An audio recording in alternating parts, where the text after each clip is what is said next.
What drew me to the part of High Evolutionary was James Gunn surprising me by offering me the role while we were filming the opening dance sequence of Peacemaker.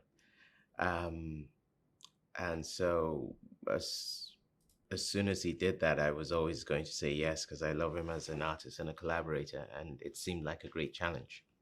What makes the High Evolutionary an effective villain is, I think, the fact that we don't shy away from the fact that he actually is a villain. The clues in the title.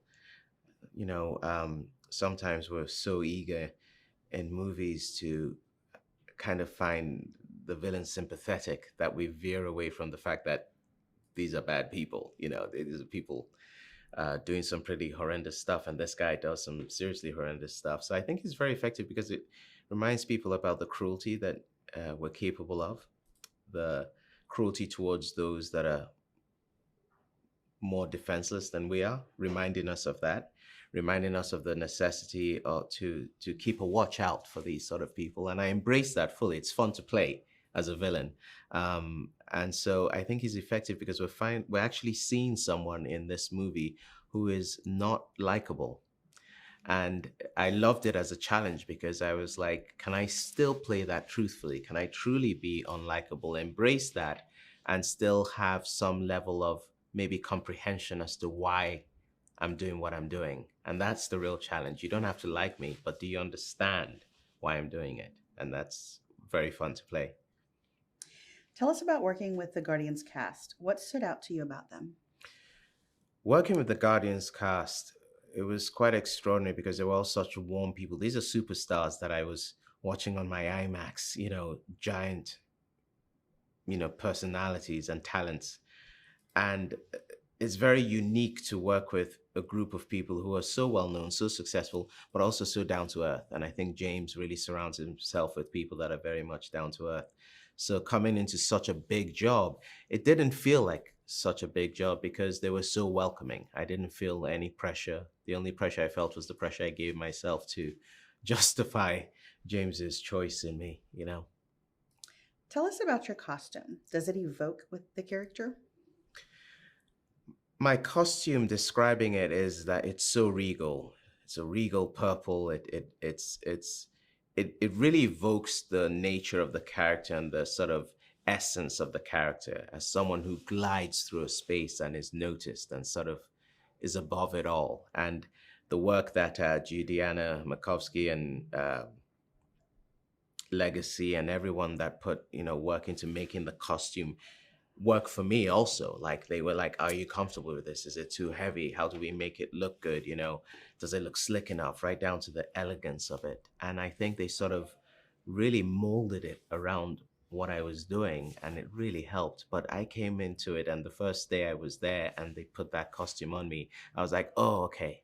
Now I really get this guy. It was really the final piece in how at least I was going to approach the character. And that came through such detailed and a lot of work. I mean, they sent it back and forth. They kept tweaking it right to the end of the shoot to get it perfect. So when you have that sort of dedication, you also you sort of repay that dedication as an artist too. Did the practical sets and attention to detail help to inform your acting?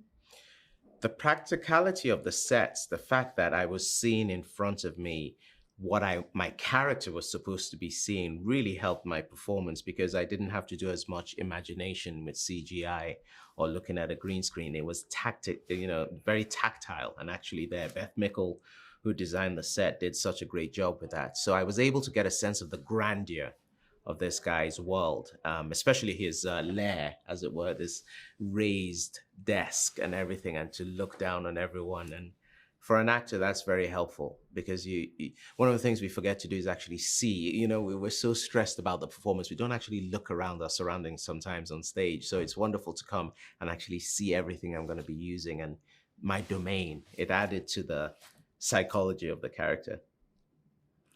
You've worked with James Gunn before. How is this collaboration different and what does he bring to the film from your perspective? I've worked with James Gunn now twice, and this collaboration reminded me very much of, at least our personal collaboration was very much like Peacemaker. He has this way of giving you so much material on the page to use, and then sitting back and seeing what you do with it. And then if you give him something really interesting, he really wants to push you further with it, you know. He doesn't let you off the hook, and he also wants you to keep things grounded. It doesn't matter how extreme the character is, keep it grounded. Is it truthful? You know, it's not enough to be interesting. You know, you have to be interesting and truthful, and that's probably the actor in him, and but that's definitely the writer in him that drives with character.